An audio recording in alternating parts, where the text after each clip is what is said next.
Oke, Bu Dewi, di sesi general ini ada pertanyaan apa nih yang pengen didiskusikan? Silahkan. Sebenarnya saya kan lulusan S1 akuntansi ya Pak. SMA-nya itu S1 akuntansi juga. Dan SMK itu langsung terjunnya di dunia retail, tidak di bidang keuangan. Selama 5 tahun. Kebetulan setelah jalan di retail jalan 2 tahun, memutuskan kuliah, jurusannya akuntansi juga. Dan setelah resign dari di dunia retail, sudah apply berbagai bidang keuangan, cuman nggak lolos. Terus akhirnya lolos operasional, karena kan eh, liburnya waktu itu 1 minggu.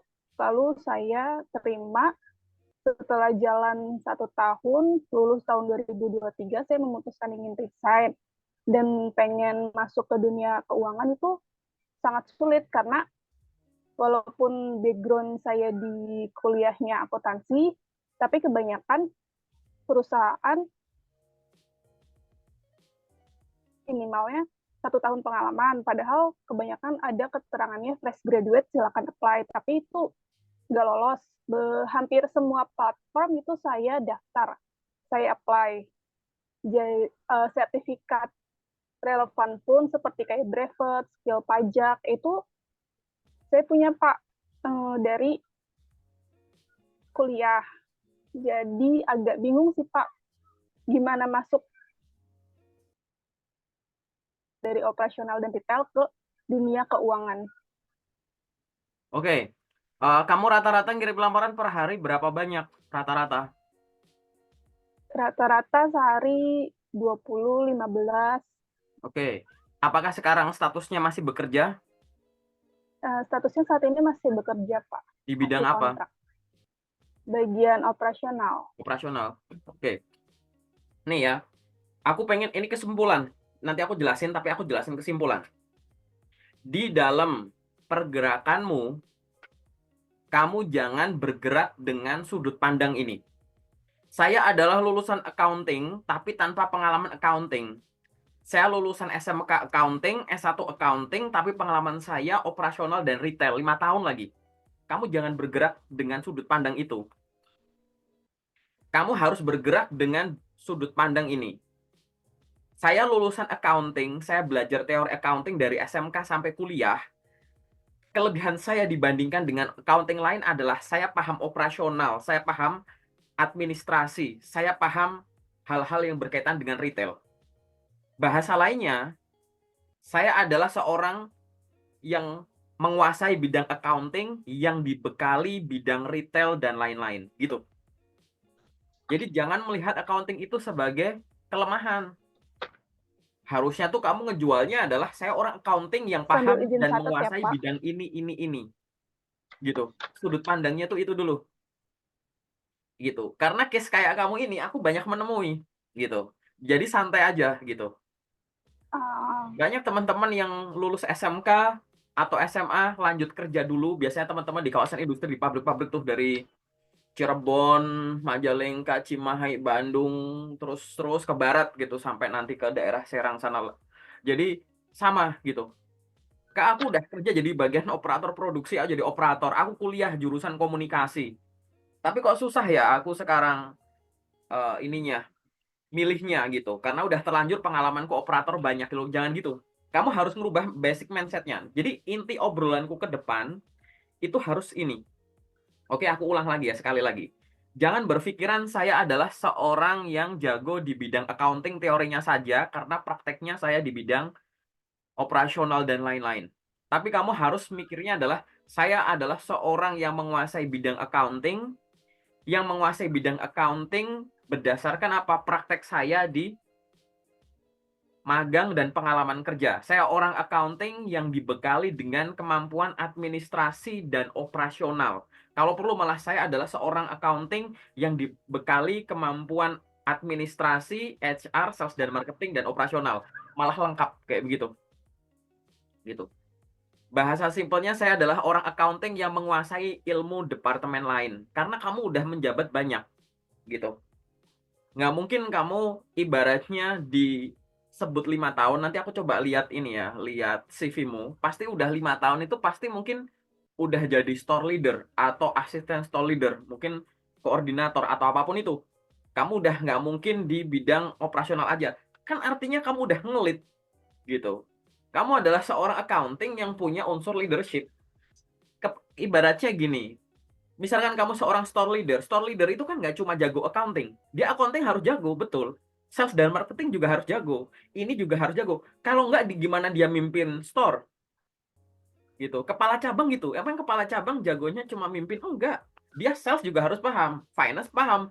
HRGA paham. Operasional paham. Kalau nggak, nanti anak buahnya nggak bisa diawasi. Nah, itu kamu nunjolkannya dari sisi situ. Ingat ya, ini basic pemikirannya itu dulu. Oke? Nah, sekarang kita jalan ke depannya. Saat kamu memutuskan untuk melamar kerja ke depannya, saranku dua. Yang berkaitan dengan background pendidikan, ya auto accounting, tetap kamu lamar. Lakukan itu. Tapi, yang di bidang retail tadi, menurutku tetap bisa layak dicoba. Tapi aku nggak ada passion di sana. Tapi di retail itu, kalau kamu jadi leader, pengetahuan soal accountingmu mungkin udah kuat. Tinggal penguasaan di lapangannya. Dua-duanya ini sama-sama mungkin. Jadi sama-sama dicari. Tadi ada bagusnya kamu udah nyebut intensitasmu tuh tinggi rata-rata harian, 15 sampai 20 lamaran. Bagus, pertahankan, tingkatkan kalau perlu. Kamu udah bilang saya udah nyoba ngelamar-ngelamar lewat banyak sumber. Bagus. Gitu. Sekarang yang harus kamu lakukan gini, aku kasih sudut pandang yang kedua. Sudut pandang yang kedua adalah gini. Aku mungkin kerja di bidang tadi sebagai accounting atau bagian finance, aku mungkin balik lagi ke sektorku dulu. Karena dua-duanya mungkin, dua-duanya aku apply. Kalau nyari lokernya susah, sumbernya aku perluas. Kalau udah aku perluas, masih susah lagi, aku intensitasnya tinggi. Kalau masih susah lagi, mungkin levelku bukan ngelamar level staff, lamar level koordinator, team leader, supervisor. Udah 5 tahun kok, gitu. Boleh banget, gitu. Nggak ada yang salah di situ. Berani aja, gitu. Jadi itu yang harus kamu lakukan, punya sudut pandang itu. Sudut pandang yang ketiga, ini aku cuma ngerubah-ngerubah mindset dulu ya. Sudut pandang yang ketiga, seseorang itu bisa dapat kerja gara-gara dia lolos dari lamaran-lamaran dia. Ngirim lamaran, lolos tes, keterima, gitu. Banyak juga orang yang dapat kerja gara-gara ditawari. Tiba-tiba dikirimin email penawaran, tiba-tiba di DM lewat LinkedIn-nya, kayak gitu. Setiap job seeker punya dua kesempatan ini. Berarti kamu punya kemungkinan dapat pekerjaan gara-gara melamar kerja. Kamu juga punya kemungkinan gara-gara ditawari. Melamar dan ditawari. Seolah-olah dua-duanya ini aktif dan pasif ya. Melamar, ngirim lamaran, ditawari, kamu diem aja. Nggak ada kayak begitu. Melamar dan ditawari sama-sama aktif. Logikanya begini. Aku ngelihatnya kamu sejauh ini bersaing dengan job seeker lain dengan cara konvensional. Cara konvensional tuh gini. Ini yang ada gelangnya nih, ini perusahaan. Yang ada gelangnya ini job seeker. Persaingan konvensional itu adalah perusahaan nyebar sesuatu. Nyebar apa? Infoloker. Terus ditangkap oleh job seeker. Perusahaan nyebar, ditangkap oleh job seeker. Nah, ini adalah cara konvensional yang mungkin kamu lakukan. Ada infoloker, kirim. Ada infoloker, klik apply gitu. Itu pertahankan. Tapi jangan cuma ngelakuin ini. Sekarang lakuin sebaliknya. Kamu ngelempar sesuatu, ditangkap sama perusahaan. Kalau susah, coba bayangin. Apa yang harus aku lempar? Tadi ya, mengirimkan lamaran atau ditawari. Gimana orang kok bisa lolos gara-gara melamar? Ya tadi, di follow up ini, perusahaan ngirim lama, nyebar sesuatu, ditangkap sama job seeker. Itu. Tapi tadi, kok orang bisa ditawari gimana? Job seeker yang nyebar sesuatu, perusahaan yang nangkap. Job seeker nyebar apa? Branding. Cek kamu punya sosial media apa? LinkedIn, TikTok, apa misalkan, Facebook, Instagram. Coba sekarang kamu bayangkan gimana caranya orang ngunjungin LinkedIn-ku, mereka sadar kalau aku tuh menguasai bidang accounting. Jangan-jangan sejauh ini bikin LinkedIn cuma bikin aja. Aktivitasnya ya secukupnya. Malah cuma share milestone. Misalkan kamu selesai pendidikan, upload sertifikat. Selesai pelatihan, upload sertifikat. Selesai ini, sertifikat. Isi postinganmu cuma upload-upload sertifikat. Atau malah isi postingannya apa? Pemberitahuan aja. Bahwa, Bapak Ibu saya sekarang sedang terbuka untuk pekerjaan ini itu gitu. Yang lebih parah lagi apa? Jarang upload, malah baru pertama kali upload. Dah kayak begitu. Ya gimana orang bisa nawarin kamu kalau orang nggak tahu kamu itu siapa? Orang tadi kesempatan untuk melamar kerja lolos gara-gara melamar sama ditawari sama-sama mungkin. Makanya dua-duanya dioptimalkan. Kamu sangat optimal di sini. Nah, aku curiga di sini yang kamu kurang optimal di branding gitu. Di melamar kerja ini kamu udah pinter banget tadi. Intensitas banyak gini gini gini gini lakukan terus saja. Tapi yang sini coba kamu naikkan di branding. Karena kalau di branding nggak ada, kamu akan dinilai dari apa yang tertulis kan. Kan job seeker itu awalnya akan dinilai dari apa yang tertulis. Di dalamnya lebih banyak operasional, admin, HR, sales marketing misalkan kayak gitu. Istilah-istilah atau sektor-sektor keuangan, kegiatan-kegiatan berkaitan dengan finance dan turunannya APAR, rekonsiliasi, auditing, tax gitu-gitu atau software-softwarenya itu turunannya tuh nggak banyak. Akhirnya kamu dinilai itu. Coba sekarang bayangkan kamu langsung aktif di LinkedIn, bikin postingan rutin, sharing-sharing soal ilmu finance-mu, buka buku kuliahmu, sambil nginget-nginget, sambil bikin konten. One day, one post kalau bisa. Gitu. Jangan sibuk bikin akun LinkedIn, diisi secukupnya, langsung sibuk ngelamar-ngelamar kerja. Apa bedanya LinkedIn sama job portal? Ingat ya, LinkedIn itu sosmed, bukan job portal. LinkedIn itu sosmed yang di dalamnya ada job portal. Artinya kegiatanmu tidak hanya kegiatan di job portal saja. Kalau kamu misalkan punya job portal apa, misalnya kamu punya job street, wajar. Kamu bikin akun, kamu ngelamar-ngelamar kerja. Di job street kamu nggak bisa kenalan sama HRD, ngobrol dua arah itu nggak bisa. Di LinkedIn, jangankan loker, job portal itu kumpulan loker. LinkedIn itu jangankan loker, HRD aja ngumpul di LinkedIn, user aja ngumpul di LinkedIn, mukanya aja bisa kelihatan. Kamu kunjungi akunnya aja bisa tahu perjalanan karir dia. Diajak ngobrol bisa, kenapa nggak dilakuin? Gitu. Bangun koneksi dari situ. Jadi nanti di situ kamu jangan cuma bikin akun secukupnya langsung lamar-lamar kerja. Atau yang dilakukan sama banyak orang. Perkenalan diri, diposting tuh, CV diposting di feed. Kalau nggak foto gede diposting di feed. Hati-hati, foto diposting kamu rutin-rutin pas kamu lagi apes, fotomu bisa dicuri. Dicuri sama akun, jadiin foto profil. Banyak pencurian data kayak begitu, gara-gara CV diposting, foto diposting, kayak gitu. Hanya karena kita belum paham cara pakainya, gitu. Jadi kita begitu punya akun lengkap, aktivitasnya boleh tadi bikin postingan, saya sedang mencari ini itu, boleh. Tapi setiap hari ya perlakukan LinkedIn sebagai sosial media karena dia sosmed. Ini aku ngomong LinkedIn, kita tetap hubungannya ya sama sosmed lain ya, tapi aku akan nyebut LinkedIn terus gitu ya. Sosmed itu ya mainnya kayak sosmed. Gimana? Setiap hari tuh connect ke orang baru, follow ke orang baru, bikin postingan rutin, reshare atau repost postingannya orang, komen di postingannya orang, ngucapin selamat ultah, ngucapin selamat dapat kerjaan baru sama orang-orang, nge-DM HRD, kenalan, bangun network. Itulah cara mengelola sosmed. Bukan cuma ngumpulin following follower, dalam tanda kutip asik sendiri. Kamu di sini lagi jadi job seeker, bukan jadi KOL, bukan jadi content creator gitu. Kamu di sini lagi jadi job seeker yang butuh untuk branding. Jadi tadi pada saat persaingan konvensional, HRD atau perusahaan lempar loker, kamu tangkep. Itu yang tadi kamu ngirim lamaran tadi. Tapi sekarang dibalik, dalam tanda kutip paksa perusahaan nangkep kamu. Kamu nyebar apa? Konten gitu loh, ilmu. Jangan hanya berbagi, oh ini aku ada sertifikat ini, aku teman-teman aku menyelesaikan ini, milestone doang. Aku menyelesaikan ini. Tapi asik sendiri. Kamu tidak setelah posting saya menyelesaikan ini harusnya diikutin dengan apa? Ini loh ilmu yang aku dapat kemarin ada ini, bikin konten. Kasih ilmu gratis ke orang-orang. Kamu bikin konten itu kan belajar lagi ya, mengingat lagi. Bikin konten nanti orang tahu. Bayangkan tiap hari kamu bikin postingan ngasih ilmu gratis soal accounting. Sambil jalan, akunmu kan makin gede. postinganmu berisik soal accounting. Nanti orang akan tahu ini orang kemampuan accounting dan kemampuan retailnya setara, sama-sama kuat, gitu.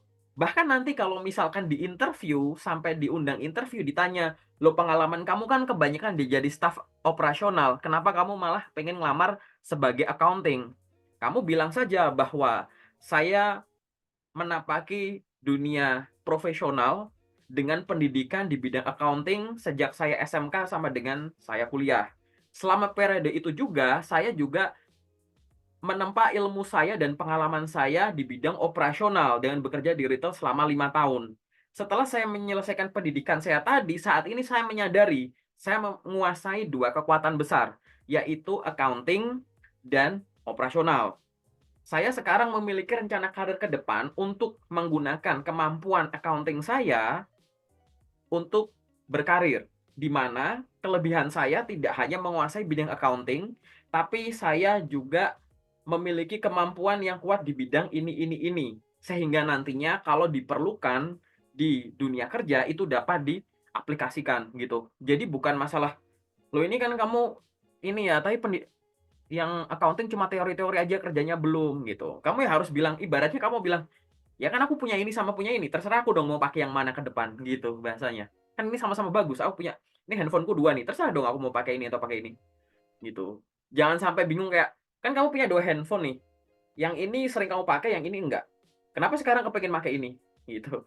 Ya bilang aja, terserah ini HP saya, dua-duanya sama-sama bagus, baterainya ada, pulsanya ada, masih sama-sama bagus.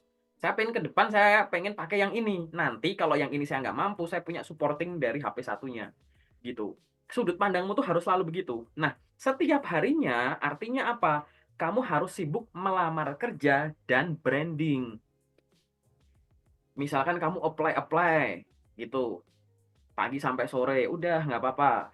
Terus malam gini mungkin kamu bikin konten apa, mau diposting sekalian malam ini boleh, buat besok boleh.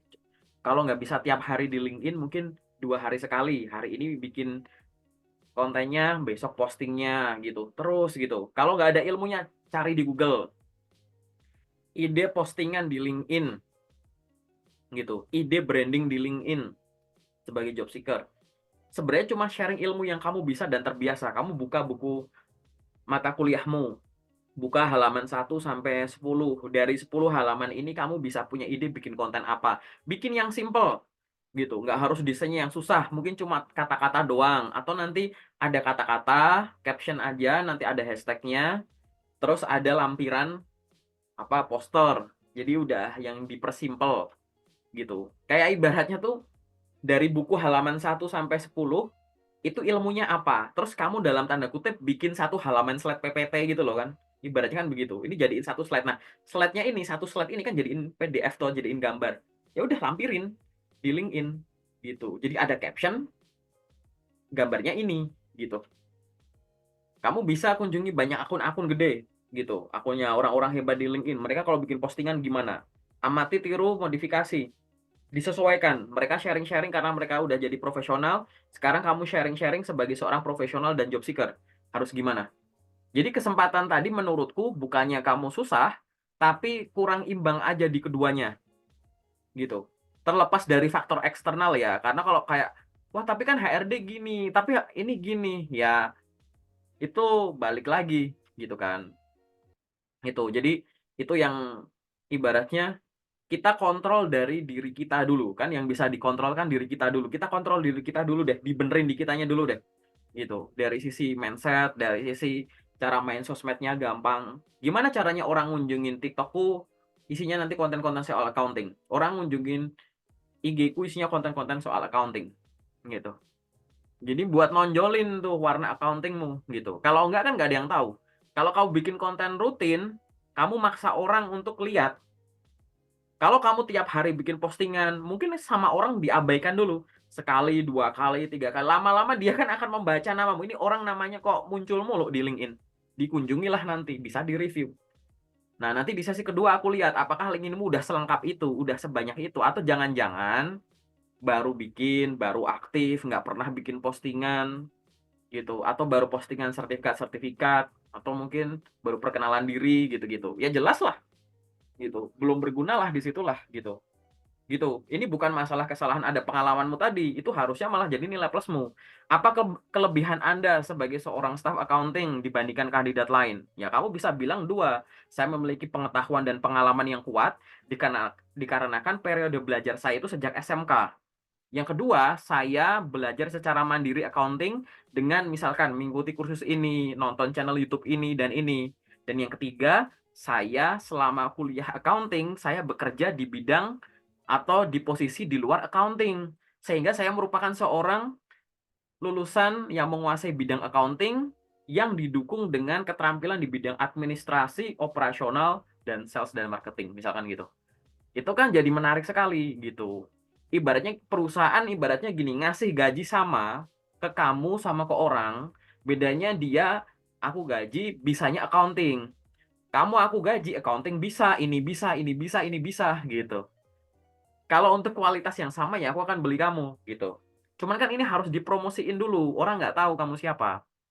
Nah sekarang bayangkan saja kalau tadi aktivitasnya udah tinggi, tapi sosmednya ini nih, aku curiga di sosmed sih kalau kayak begini gitu. LinkedIn-nya belum optimal. Jangan-jangan Instagramnya isinya following follower diprotek lagi gitu. Susah lagi tuh, nyusahin lagi tuh. Atau punya TikTok, nggak punya malahan, nggak aktif, bukan orang sosmed gitu. Jadi kita tuh paling gampang tuh ya branding di situ. Kan kita harus ngomong ke orang nih loh, aku jago ini. Kalau konvensional, kamu ngomong ke perusahaan, saya jago ini, saya jago ini, itu lewat apa? Ya lewat lamaran itu, surat lamaran CV dan lain-lain gitu. Tadi kan di awal aku bilang, kita akan dinilai dari apa yang tertulis, ya kan? Nah, biasanya apa yang tertulis itu adalah ya surat lamaran, CV dan lampirannya. Sekarang di era digital yang tertulis itu termasuk tertulis di digital, di akun LinkedIn-mu lah, di sinilah, di sosmedmu lah gitu. Bahkan kalau ada orang yang ngetik nama lengkapmu di Google langsung muncul tuh warna-warna accountingmu. Apalagi nanti udah balance gitu. Hari ini kamu posting soal accounting, besok posting soal operasional, besok posting accounting, besok posting tentang HR, besok posting accounting lagi, besoknya posting soal administrasi gitu. Wah, ini orang banyak bisanya gitu. Dan berani aja tadi ngelamar posisi staff berani, supervisor atau leader berani gitu. Kenapa enggak gitu. Nah, ini yang secara umum ya, yang entah kenapa aku curiganya di situ. Tapi nanti kita akan lihat aja di review CV sama LinkedIn gitu. Mungkin ada apa namanya, yang kamu masih bingung tadi. Ada kalimat yang tadi itu aku dengernya gini.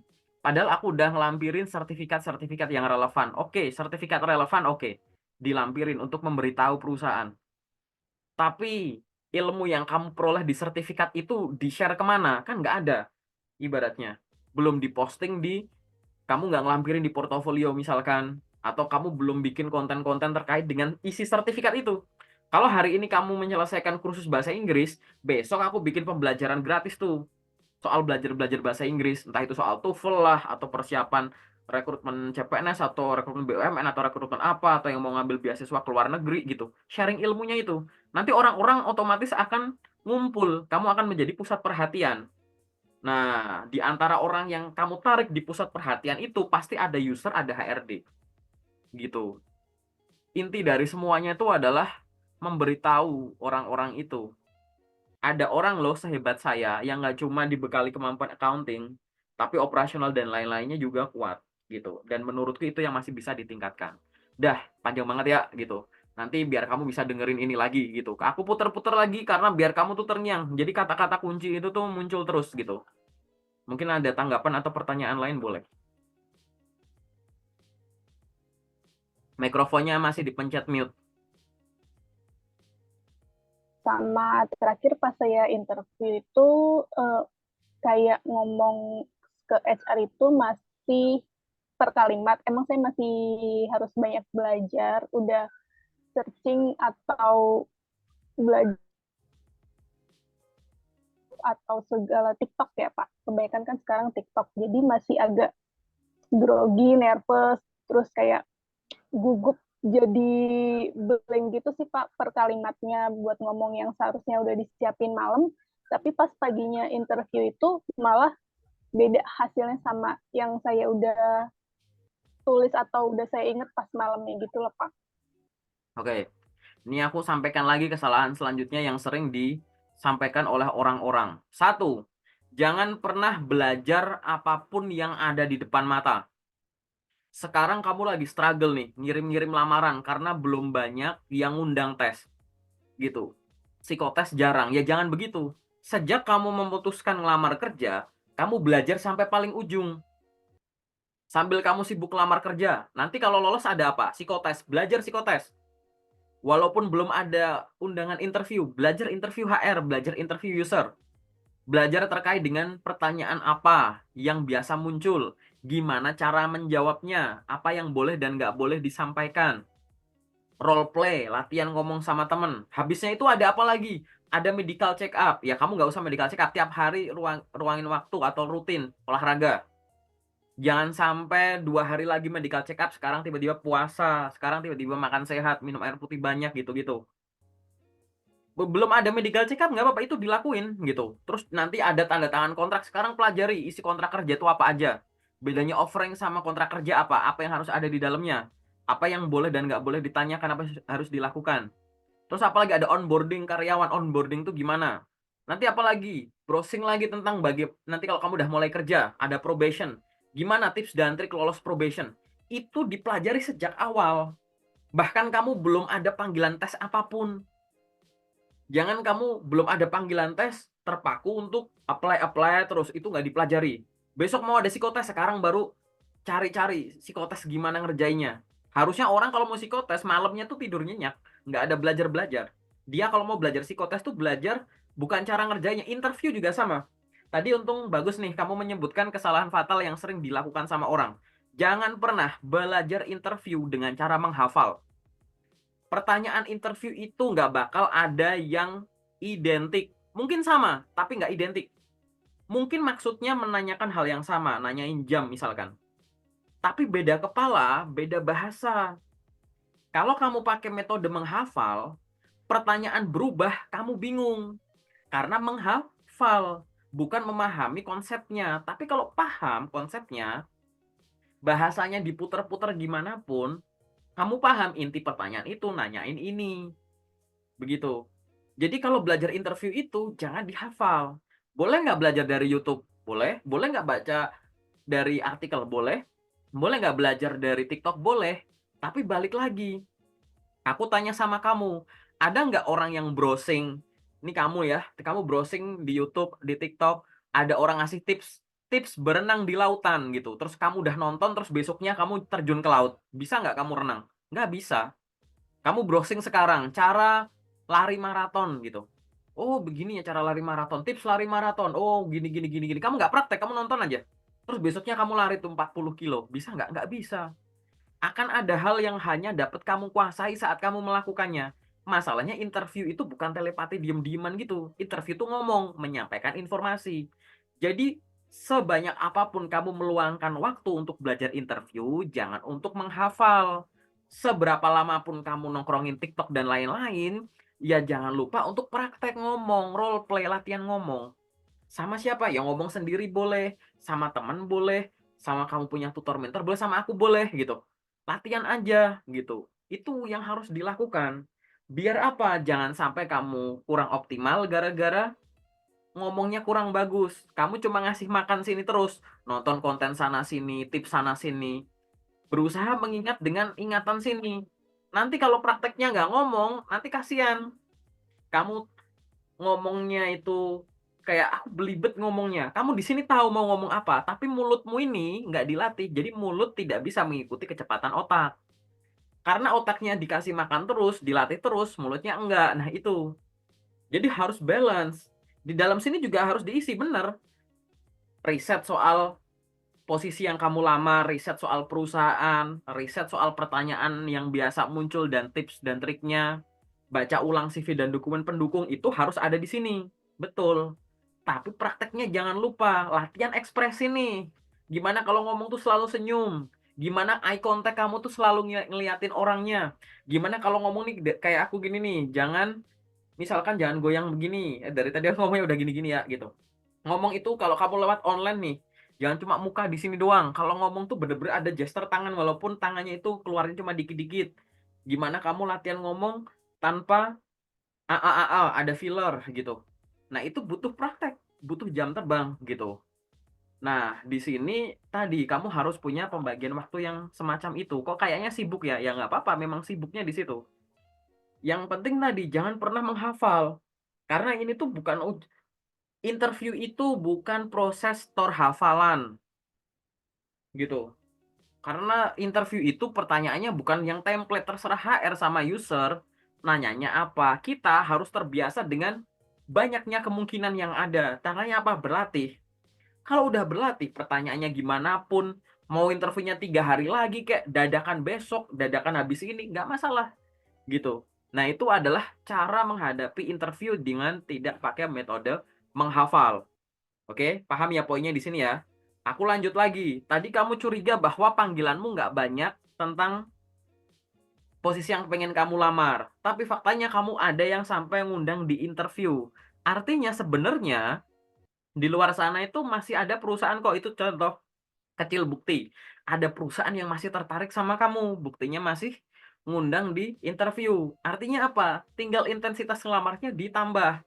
Biar nanti undangannya juga makin banyak. Tapi itu juga harus dijawab dengan kamu belajar interview dengan lebih efektif. Jangan pakai metode menghafal, sadari bukan proses setor hafalan. Kamu nongkrongin sosial media atau artikel atau buku apapun, kalau tidak diimbangi dengan praktek ngomong, nggak bakalan jago. Aku bisa ngomong kayak begini karena aku sharing sama temen nih, pakai Zoom berkali-kali begini gitu. Aku juga memperbaiki kemampuan komunikasiku. Aku juga nggak bilang komunikasiku bagus, tapi itu adalah caraku berlatih. Dulu aku berlatih itu aku pakai eh aplikasi Ome TV gitu. Jadi video streaming gitu. Aku orang random aja aku ajak ngobrol. Ya gimana? Waktu itu ada momen aku free tapi aku nggak bisa kemana-mana. Belum yang di tengah COVID harus gimana? Padahal aku harus praktek ngomong. Teman-temanku udah sibuk-sibuk sendiri-sendiri gitu. Di saat aku pengen latihan praktek udah nggak ada teman-teman, tapi aku harus ngomong sama orang baru, ya caranya begitu gitu. Atau macem-macem yang bisa kamu lakukan tadi, aktif di sosmedmu, berinteraksilah dengan koneksi follower begitu. Kayaknya makan waktu ya, kayaknya makan waktu, makan tenaga. Ya nggak apa-apa, makan tenaga, tidur, bangun tidur, tenaganya balik. Tapi kalau kegiatanmu nggak efektif, buang-buang waktu. Masalah waktu nggak bisa balik gitu. Mendingan intensitasnya tinggi, capek nggak apa-apa, bisa istirahat. Daripada intensitasnya rendah, nanti udah buang waktu sekian lama, kemampuanmu masih 11-12 gitu ibaratnya, dengan beberapa bulan sebelumnya. Nah, itu harus kamu sadarin ya, gitu. Nanti teknisnya gimana, di sesi kedua aku jelasin, oke? Nah, tapi sampai di sini ya, untuk yang konsep ini, kamu paham ya, Wi ya? Oke? Oke.